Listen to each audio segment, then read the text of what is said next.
bulan di Mataram, Nusa Tenggara Barat ini alami luka lebam di bagian mata kanan dan dada. Ironisnya, bayi malang tersebut diduga dianiaya ayah kandungnya. Usai menerima laporan ibu korban, unit PPA Satreskrim Polresta Mataram langsung meringkus pelaku PR. Saat diinterogasi, pelaku yang berprofesi sebagai pengamen ini mengaku tega menganiaya anaknya karena kesal sang anak tak henti menangis. Sementara saat kejadian, sang istri sedang keluar rumah. Meski sempat kritis, nyawa korban bisa diselamatkan dan masih dirawat intensif di RSUD Kota Mataram. Memegang pantatnya dan memegang pahanya dengan maksud bertujuan untuk menenangkan bayinya atau menenangkan anaknya. Yang bersangkutan sebagai ayahnya merasa kesal dan dipukul mata sebelah kiri sebanyak 3 kali, serta dadanya dicubit dengan kuku dan telapak dicubit sebanyak 3 kali karena ada. Kini pelaku telah ditetapkan tersangka dan dijerat pasal tentang kekerasan dalam rumah tangga dengan ancaman hukuman 5 tahun penjara. Dari Mataram, NTB, Hari Kasih di iNews melaporkan.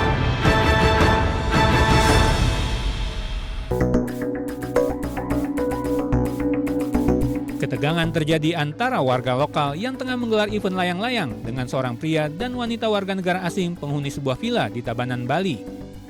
Kedua pihak terlibat cekcok setelah penghuni villa memprotes aktivitas warga memainkan layang-layang yang dianggap mengganggu kenyamanan mereka. Selain suara berisik, sang WNA keberatan dengan tindakan sejumlah warga memarkir kendaraannya di dekat villa tempatnya menginap. WNA tersebut bahkan menyemprotkan air ke arah warga meski berusaha dilerai warga lainnya. Beruntung, cekcok ini tidak berujung tindak kekerasan dan polisi masih menyelidiki insiden yang melibatkan warga negara asing dan warga setempat tersebut.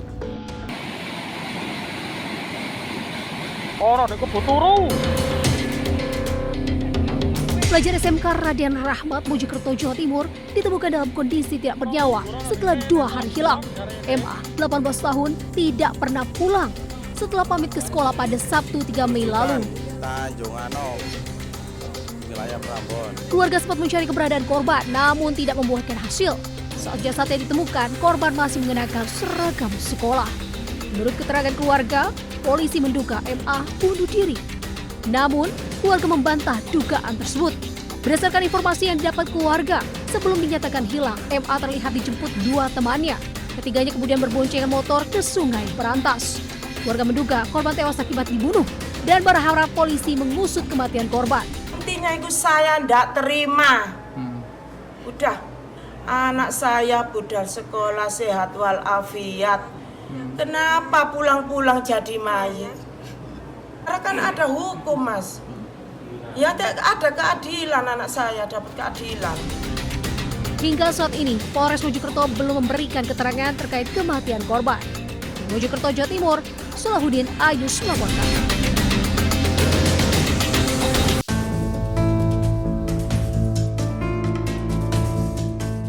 Dengan tertati-tati, kakek lansia ini berjalan menuju ke ruang perawatan sebuah klinik kesehatan di Kabupaten Blitar, Jawa Timur.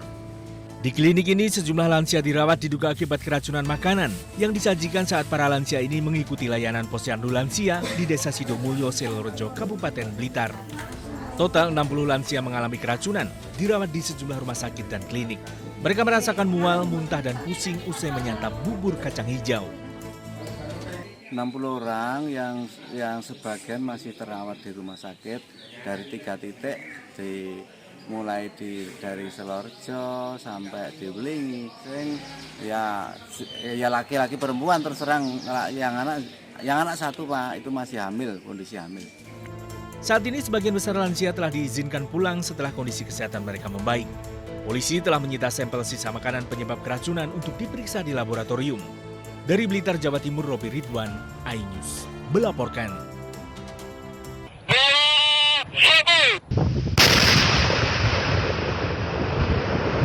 Pemusnahan amunisi tak terpakai di Desa Sagara, Kecamatan Cibalong, Kabupaten Garut, Jawa Barat berubah mencekam. Ledakan amunisi oleh Satuan TNI Angkatan Darat ini dilakukan di area lahan milik BKSDA Garut. Peristiwa ini memakan korban jiwa termasuk warga sipil dan anggota TNI. Lokasi pemusnahan disebut rutin digunakan untuk kegiatan serupa. Namun kali ini ledakan susulan terjadi dan menewaskan 13 orang yang berada di lokasi. Diduga warga nekat mendekat ke area setelah ledakan awal. untuk memungut sisa logam yang memiliki nilai jual. Sayangnya tak disadari terjadi ledakan susulan. Inilah yang kemudian menyebabkan adanya korban jiwa. Dari 13 orang meninggal, 9 merupakan warga sipil dan 4 orang lainnya anggota TNI Angkatan Darat. Semua korban meninggal dibawa ke RSUD Pamengpeuk. Polda Jabar akan melakukan identifikasi dengan mencocokkan jenazah dengan keluarga korban.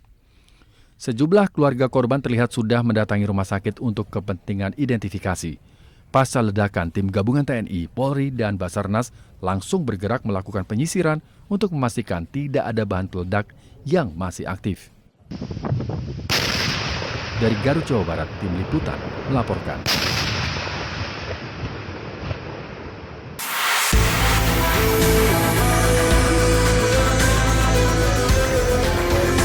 Jenazah anggota TNI yang bertugas di gudang Pusat Amunisi 3, Pusat Peralatan TNI Angkatan Darat, selesai diidentifikasi di RSUD Pamengpeuk, Kabupaten Garut, Selasa dini hari.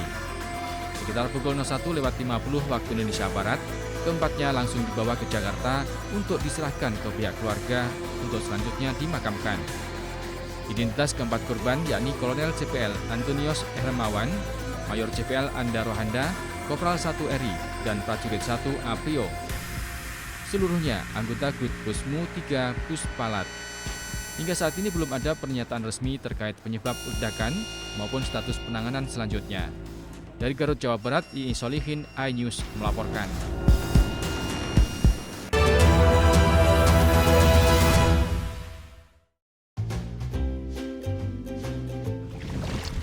Weh, Dok, kenapa ya? Kalau habis nanam mangrove, badan rasanya jadi seger semua. Apa aja maksudnya? Ya kan, kita nanam mangrove, kita jaga lingkungan, aktivitas tubuh, bikin badan jadi sehat. Kirain apa sih ini, Jak? Intinya, apa yang saya kasih tahu tadi itu, kita harus jaga dengan baik-baik. Nggak kayak kemarin saya lihat orang beli rokok ilegal, padahal itu sangat bahaya itu. Emang kenapa? Kandungannya nggak bagus ya? Jadi, rokok ilegal itu sangat berbahaya buat kesehatan kita. Ya juga sih. Iya, tanya dong, kenapa? Emang kenapa? Pertama, rokok ilegal, pengawasannya nggak jelas. Kedua, rokok ilegal itu tidak membayar pajak, dapat merugikan negara. Ya juga sih, masa kita udah melestarikan lingkungan, jaga kesehatan, masa mau dirusak rokok ilegal? Oleh karena itu, sekarang kita harus pilih rokok yang jelas legal. Kayak cari jodoh, masa mau yang nggak jelas? Iya, benar gitu dah. Apa kalian ketawa-tawain tadi? Iya, ini kita ngomongin jodoh. Salah, rokok ilegal. Nah, pas kemarin saya dapat penyuluhan terkait dengan rokok ilegal. Salah satu di antara ciri-ciri rokok ilegal itu tidak ada pita cukai dan harganya lebih murah. Oh, gitu. Makanya rokok itu yang pasti-pasti aja, sama kayak cari jodoh. Tutor dong gimana cari jodoh yang pasti, Pak. Nah itu nanti kita bicarakan. Berapa SKS? Berapa SKS, Pak? Update informasi terlengkap menuju prime time berkualitas bersama iNews. Selamat sore pemirsa, Sukatani, Ramadan, Takjil, sahurnya, hari tua, puasa. iNews sore setiap hari. Di iNewsroom, hanyut, hipotermia, kartu, pembunuhan, Sritex, iNewsroom setiap hari. iNews Prime, 1 Ramadan, penumpang bersenja. dugaan pengoplosan, iNews Prime Senin sampai Jumat. Ilayus Malam, 6 profesi, Jawa Tengah, Gonggongan. iNews malam setiap hari hanya di iNews. Kami menghadirkan beragam informasi menarik dan terkini terkait kebijakan hingga kegiatan para pemimpin bangsa dari Presiden, Wakil Presiden hingga Kabinet Merah Putih. Pemimpin Rakyat, Senin hingga Jumat, pukul 12:30 siang. Update informasi terlengkap menuju prime time berkualitas bersama iNews. Selamat sore pemirsa, Sukatani, Ramadan, takjil, sahurnya, hari tua, keluarga, negara, puasa, masjid, silating listrik, Jaya Ancol, di Garuda. iNews sore setiap hari. Selamat datang di iNewsroom. Korban hanyut, warga panik, puluhan rumah Hipotermia, akar tumpukan, pembunuhan, Pertamina membantah, PT Sritex, memenangkan, dan keluarga. Skema oplosan tuh nggak ada. iNewsroom setiap hari. Inilah iNews Prime, 1 Ramadan, Sholat tarawih perdana pertama, sejumlah penumpang bersenja, dan pilot. menyakitkan, pengoplosan, tinggal dunia 5 dekade. iNews Prime Senin sampai Jumat. Ilayus Malam 1 Maret 6 profesi guru. Polda Jawa Tengah, dan penggelonggongan, sehingga gagal menyalip. Rp2.000. Sholat tarawih Forum Kernas Anak Israel. iNews malam setiap hari hanya di iNews. The Great Prime Time. Kasus yang akan kita hadapi. Kita jadi masalahnya harus Anda kalau nggak percaya. Rakyat bersuara. Traffic ini yang bermasalah. Kabur aja dulu. Kegelisahan. Bukan nasionalisme kalian. The Prime Show. Pergantian lama. Aku belum bukti. Tidak ngomong juga. Interupsi. Prioritas. Respon mereka semuanya. 30 menit bersama Kabinet Merah Putih. Only on iNews. Suara tak layak dibungkam. Intelektualitas perlu diuji. Integritas butuh konsistensi demi demokrasi yang hakiki. Suarakan kejujuran demi keadilan menuju kebenaran. Saya Aiman Wicaksono, saatnya rakyat bersuara. Saya Diandra Mukti, Anda menyaksikan The Prime Show. Investigasi eksklusif. Apa yang melatar belakangi? Meragukan nasionalisme kalian. Kabur aja dulu. Menyebar kemanapun. Itu luar biasa. Mengupas isu-isu terhangat. Kerja di luar negeri, bawa narkoba dari serang anggota TNI. Penyelidikan. Semua tanya akan dijawab dengan tuntas dan berkelas. Makin viral. Pelanggaran syariat Islam. The Prime Show setiap Rabu pukul 8 malam di iNews. The Great Prime Time. Kembali, apakah lurus Benarkah lapak perkara yang akan kita hadapi? Jadinya kita jadi. Saya mengatakan. Tapi masalahnya endorsement harus Anda harus saya kalau nggak percaya. Karena kalau memang buka ya. Saya Aiman Wicaksono, inilah Rakyat bersuara Selasa pukul 7 malam. traffic ini yang bermasalah? Kabur aja dulu. Kegelisahan. Jadi pendatang Arab. Bukan nasionalisme kalian. Res narkoba Polda Riau, anggota TNI. PHK. Presidennya teman. Saya Diandra Mukti, Anda The Prime Show Rabu pukul 8 malam. Ada pergantian lama. Saya tidak percaya. Dari presiden di sana itu belum bukti. Saya membaca tidak ngomong juga. Saya Anisha Dasud. Dan saya Aryo Ardi. Interupsi Kamis pukul 8 malam. Yang menjadi prioritas. Respon mereka para Apa aja? Semuanya. sudah nggak boleh. Nggak boleh. Itu supaya tidak pandang bulu. 30 menit bersama Kabinet Merah Putih setiap Jumat. Only on iNews. Inilah itu banyak sekali peristiwa besar yang terjadi dan menjadi sorotan. Ya, kita di sini kita interupsi. Oke. Wajib saya. Ada pergantian lama. Tidak. Itu hal yang wajar. Siapakah raja kecil yang dimaksud? Tidak ngomong juga. Konsumen korban lagi, nggak dapat barang sekarang kita. Ya, ini pengawasannya juga lemah. Ya Prosesnya belum selesai. kan Anda mengoreksi. Dia lihat ke tempat lain. Jangan dipotong, Bang. Interupsi hanya di iNews. Weh, Dok, kenapa ya? Kalau habis nanam mangrove, badan rasanya jadi seger semua. Apa aja maksudnya? Ya kan, kita nanam mangrove, kita jaga lingkungan, aktivitas tubuh, bikin badan jadi sehat. Kirain apa sih ini, Jak? Intinya, apa yang saya kasih tahu tadi itu, kita harus jaga dengan baik-baik. Nggak kayak kemarin saya lihat orang beli rokok ilegal, padahal itu sangat bahaya itu. Emang kenapa kandungannya nggak bagus ya? Jadi, rokok ilegal itu sangat berbahaya buat kesehatan kita.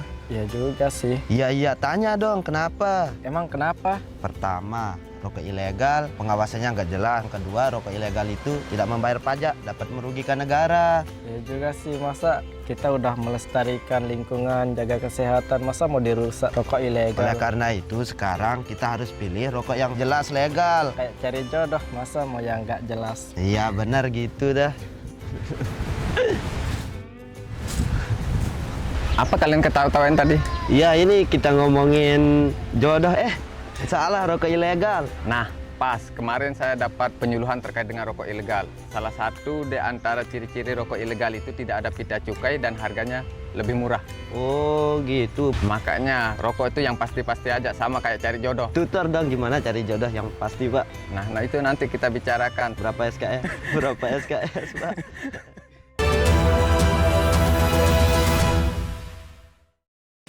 Sapinya ada ya? Ada Pak Tentara, Pak Aman, Pak. Kakek Enjondin terus menolak saat dibujuk petugas untuk memasuki klinik asrama haji embarkasi Surabaya jelang keberangkatannya ke Tanah Suci. Jemaah lansia asal Jember ini meminta pulang ke rumah dengan alasan belum memberi makan sapi piaraannya. Sejumlah petugas mencoba menenangkan kakek Enjo dengan meyakinkan sapi miliknya akan dirawat dengan baik. Hingga akhirnya kakek Enju bersedia dibawa ke klinik asrama haji. Ada berapa sapinya? Tuh, Sapinya Mbak. Andin sampean Andi berempat sapen. Andi kenapa sape? Dua. Raja-raja, Pak. Belum dikasih makan, Mbak. Nanti dikasih makan Pak Tentara nanti, Mbak ya. Ya, dikasih tentara ya, dikasih makan. Jemaah calon haji berusia 70 tahun ini diduga mengalami demensia dan harus diobservasi oleh tim kesehatan Balai Kekarantinaan Kesehatan Asrama Haji Sukolilo, Surabaya. Dari Surabaya, Jawa Timur, Yuda Prawira, iNews melaporkan.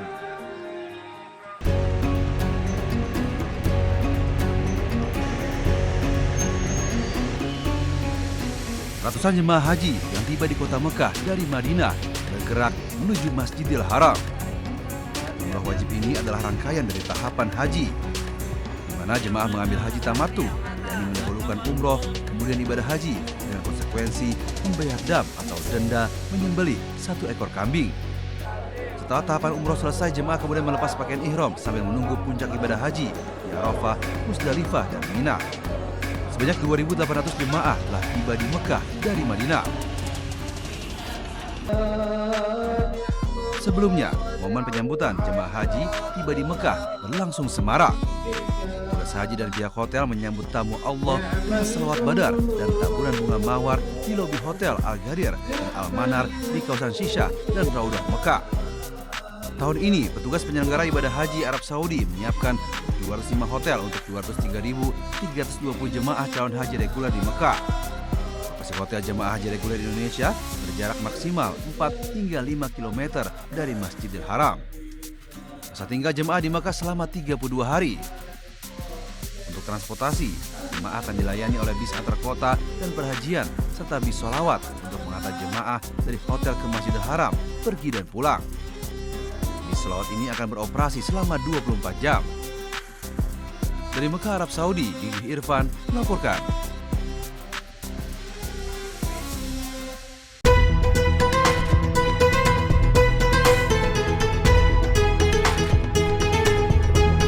Di ujung selatan kota Madinah berdiri sebuah masjid dengan sejarah yang tak tergantikan.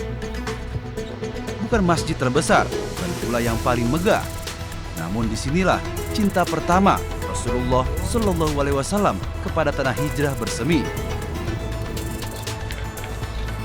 Nah, di belakang saya merupakan Masjid Quba yang merupakan masjid yang pertama kali dibangun oleh Rasulullah. Dan pada zaman Rasulullah, masjid ini tidak hanya untuk digunakan untuk sholat, tapi juga untuk mempersatukan umat muslim pada masa itu. Saat perjalanan hijrah Rasulullah dari Mekah ke Madinah, desa Quba, beliau singgah selama 4 hari. Dengan tangan Rasulullah sendiri dibangun masjid pertama dalam sejarah Islam. Bukan sekedar tempat ibadah, Masjid Quba menjadi simbol hijrah, transformasi, dan awal peradaban Islam yang penuh berkah. Masjid ini disebut dalam Al-Quran Surat At-Taubah ayat 108 sebagai tempat yang didirikan atas dasar takwa sejak hari pertama. Dan dalam hadis disebutkan, barang siapa berwudu di rumahnya lalu mendatangi Masjid Quba dan sholat 2 rakaat, maka baginya pahala seperti berumroh. Hadis riwayat Ibnu Majah. Masjid Quba telah direnovasi menjadi megah dan luas, namun ruh kesederhanaan dan cinta Rasul tetap mengalir di setiap sudutnya. Di sini kita diingatkan bahwa hijrah bukan sekedar pindah tempat, namun perjalanan menuju cahaya. Dari kota Madinah, Arab Saudi, Gigi Irfan melaporkan.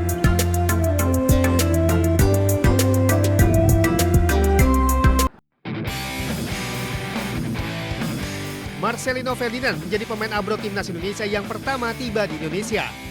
Marcelino terlihat bersama Asnawi Mangkualam dan rekannya yang lain berfoto bersama usai menjalani olahraga fisik di salah satu gym di Bali. Kegiatan olahraga lainnya juga diunggah melalui laman pribadinya Marcelino yang sedang berlari di persawahan. Dalam video tersebut, Marcelino berlari paling depan sambil diikuti oleh Asnawi yang ada di belakangnya. Sementara Timnas Indonesia akan menggelar pemusatan latihan di Bali Training Camp pada 26 Mei mendatang. Seluruh anak asuh Patrick Kluivert akan berkumpul untuk menjalani latihan yang cukup panjang dengan memakan waktu sekitar 9 hari.